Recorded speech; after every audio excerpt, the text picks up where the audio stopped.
Welcome to Thinking Deeper by 6-7. Today we are exploring the very origins of evil in the biblical narrative. We're looking at exactly how God's perfectly ordered creation was hijacked by this dark, chaotic force.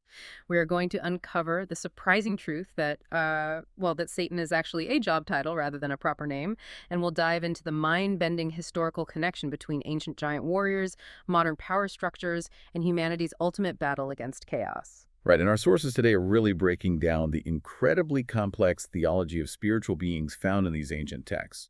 The mission here is to guide you through how the biblical authors portrayed this massive cosmic clash. It's this profound narrative battle between God's original design for life to flourish and a spiritual rebellion that actively tries to drag all of creation back into darkness and disorder. It is a wild ride, and there's so much to cover today.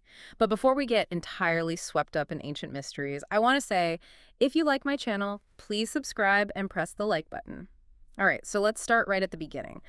To understand the rebellion, we have to understand what was actually being rebelled against. The texts point us straight to Genesis 1. Yeah, Genesis 1 sets the entire baseline. Exactly.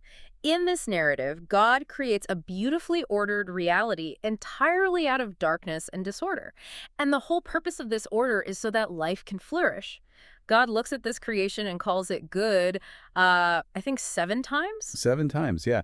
And that repetition of the word good is entirely foundational to the ancient worldview. Because in the ancient Near East, the sea, or, the dark abyss, that was the ultimate symbol of chaos. It was considered this hostile, totally uninhabitable state. Right. It wasn't just empty space. It was dangerous. Exactly. So when the Genesis narrative opens, it isn't just describing the physical construction of a planet.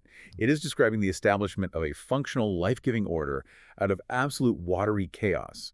The authors are presenting a baseline where the physical and the spiritual realms are working together in perfect rhythm. And that goodness is something you can still experience daily. I mean, when you encounter breathtaking beauty, deep truth, genuine love, or radical generosity in the world that is supposed to be the echo of that original ordered goodness. And in this perfect setup, humans are appointed to rule as God's representatives. It sounds like an unbreakable utopia. It really does. And setting up that profound goodness is crucial for the authors. Because without understanding the pure intention of that original design, the tragedy of what comes next just doesn't carry the same weight. The story establishes this baseline of perfect harmony so that the introduction of discord feels as jarring as possible. Okay, let's unpack this. Because you turn the page to Genesis 3 and suddenly there's a massive twist. We meet a creature who is already in a state of rebellion against the creator. Right, the snake. Yeah, the snake. We aren't told right away how or why this being rebelled, but his mission is completely clear. He wants to ruin this good, ordered world for the other creatures. This is the Bible's very first portrait of evil. And notice the specific nature of that evil. The text doesn't show this creature creating an alternative universe, right? Evil, in this biblical framework, is purely a distortion. It takes what has been purposed for good and it twists it. It's actively trying to drag the ordered creation back into that primordial darkness. It's anti-creation. Totally.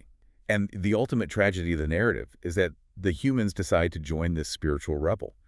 That specific partnership is the mechanism that leads the human race and the world itself back into chaos and death. Now, the text portrays this rebel as a slithering snake. I think most people read that and just picture a talking garden reptile, like something out of a children's fairy tale. But the historical clues point to something much more complex. Could you explain the significance of the location where this happens? Oh, absolutely. Eden is consistently depicted in ancient Hebrew literature, not just as a garden, but as a high place. A high place, like a mountain. Yeah, it's described as a cosmic mountain where the earth and its creatures perfectly overlap with heaven and its creatures. In the ancient mindset, a high place is the literal intersection of the physical and the spiritual realms. Which means the snake might not be a biological animal at all, but a spiritual being. I know later biblical authors start to fill in the missing pieces of this puzzle, especially when they describe the heavenly throne room. The prophets provide a lot of clarity here. When you look at the writings of the prophet Isaiah, he records a vision of God's heavenly throne room. He sees the Creator surrounded by spiritual beings who are pleasing him. Like a royal court. Exactly like an ancient royal court. Yeah. Ancient kings didn't rule alone. They had a council of advisors and a whole staff. The ancient people viewed God in a very similar way, operating with a spiritual staff team known as the Divine Council. Isaiah describes these beings in the throne room as seraphim. What does that word actually mean in the original language? In Hebrew, the root word seraph means burning or fiery. But in the ancient world, that exact word was commonly used to describe venomous serpents, because their bites burned with this fiery pain. So Isaiah isn't seeing human-like angels with feathery wings. He's describing fiery serpentine beings. Wow. So when you connect those linguistic dots, the narrative implies that the snake in the garden is effectively a former staff member from God's own throne room. Yes, a spiritual being of incredibly high status. That completely shifts how you read the Genesis story. But why would a high-ranking throne room staffer be down in the garden talking to the humans? The prophet Ezekiel offers a really fascinating look into the motive here. Ezekiel's writings portray this figure as a spiritual being who became totally consumed by his own beauty and splendor. He simply didn't want to live under the Creator's wisdom and authority anymore. His ultimate goal was to usurp the throne. He wanted to be God. And that internal desire to usurp power is exactly what he projects onto the humans.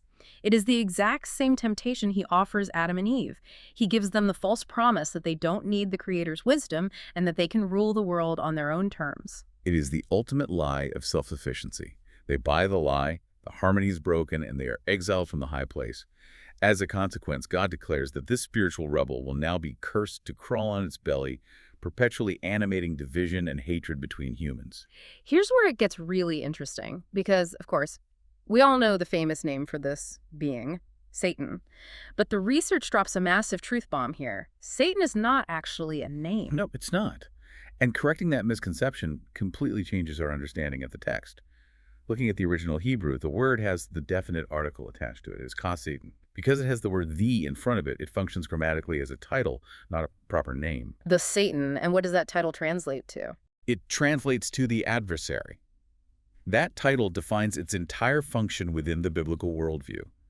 This being isn't for anything. It has no positive agenda and no creative vision whatsoever. It's just an anti-force. Purely an anti-force. Its sole operation is to work through lies, deception, and slander to drag ordered creation back into ruin. A purely adversarial force. And because it's a job description rather than a name, the biblical authors use a whole variety of wild aliases to describe this rebel throughout the texts.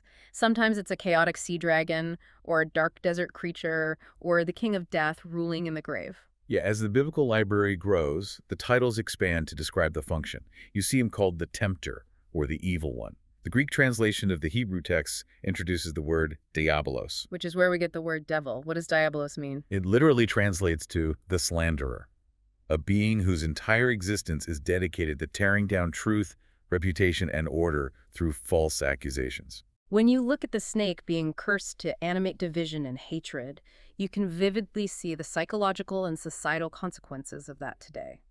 Think about how easily you can spot that exact same underlying division, slander, and chaos in the world right now. The constant tearing down of others, the twisting of truth, the deep-seated polarization. It's everywhere. It really is. Even from a completely secular or non-theistic viewpoint, the idea of an adversarial force animating our human systems is a profoundly accurate observation of sociology.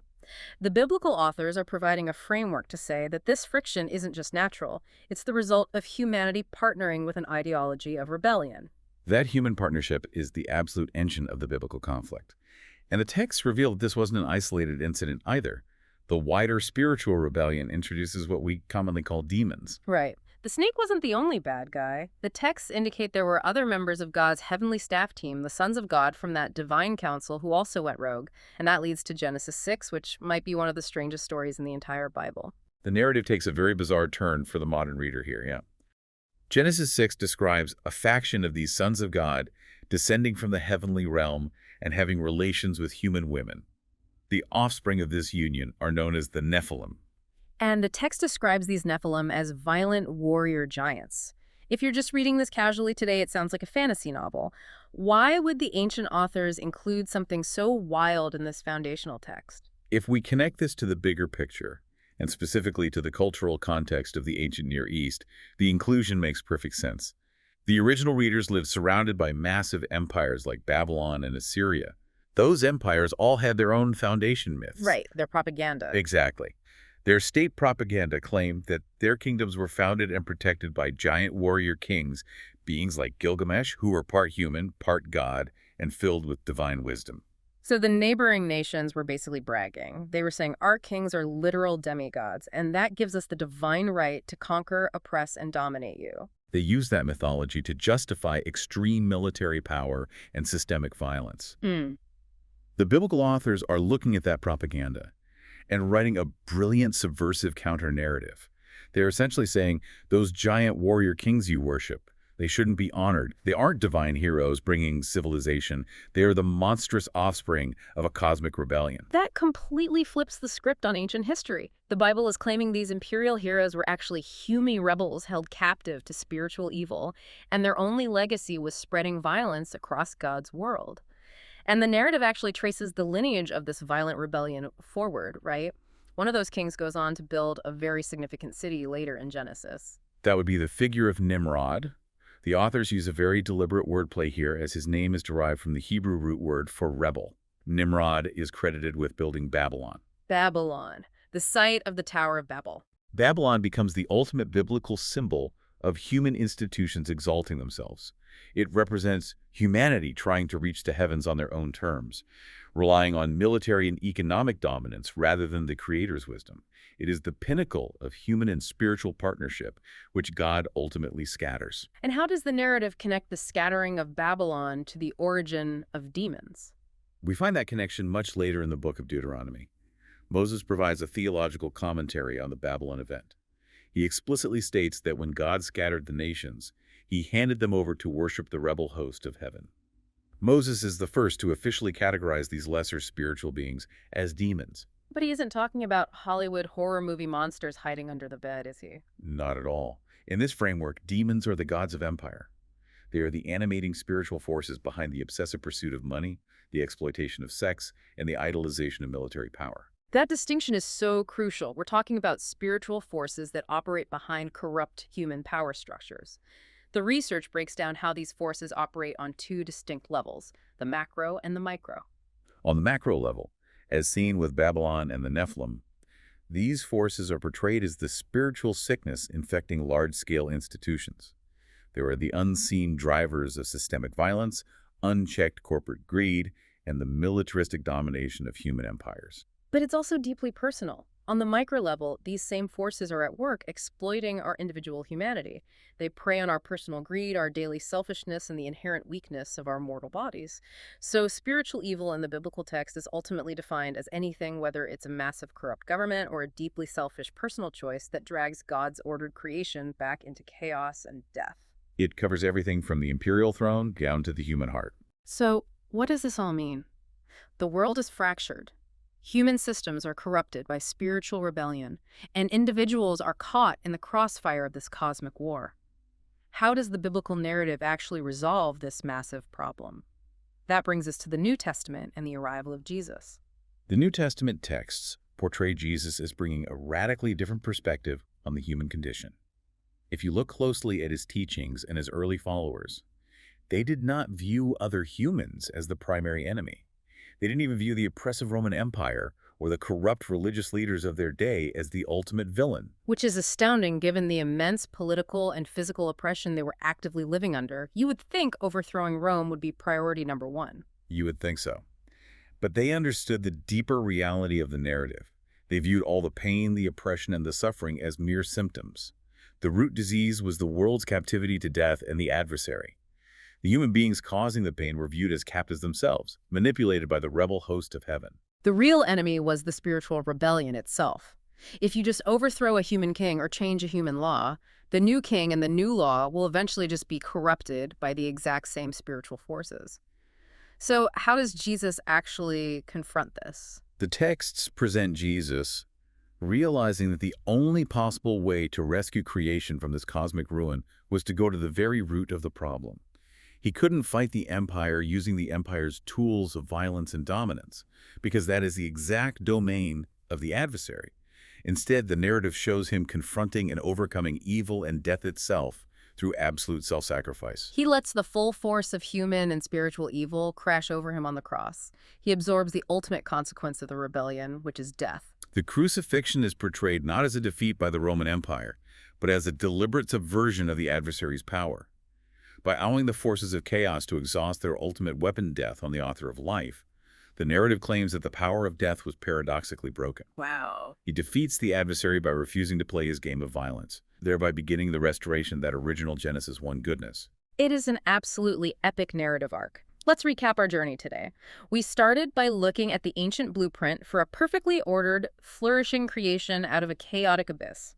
We saw how a fiery spiritual being from the divine throne room rebelled, introducing the twist of Genesis 3. We deconstructed the title of the adversary Ha-Satan and explored how this anti-creation force operates through lies and slander. And then we uncovered the bizarre history of the Nephilim. Yes, the Nephilim, and how the biblical authors wrote a counter-narrative against the violent gods of empire. We learned that Moses defined demons as the forces animating systemic power, money, and military dominance. And finally, we saw how the biblical story culminates in Jesus identifying the true spiritual enemy and breaking its power through ultimate self-sacrifice. This raises an important question. We spent this time looking at the world through the narrative lens of the ancient biblical authors. They believed that the ultimate victory over systemic evil and the adversary was achieved not through military conquest, dominance, or outrage, but through radical nonviolence, self-sacrifice, and absorbing the world's chaos. If we look at our own modern struggles against corrupt institutions and systemic injustices today, what does that ancient framework suggest about our methods? Does fighting fire with fire and using dominance to enforce our will actually just feed the very same spiritual rebellion we're trying to defeat? That is a phenomenal, challenging thought to chew on as you look at the news, engage in debates, or interact with the world this week. We want to thank you so much for joining us on this deep dive. Stay curious, keep asking the hard questions, and keep seeking out the bigger picture. We'll catch you next time.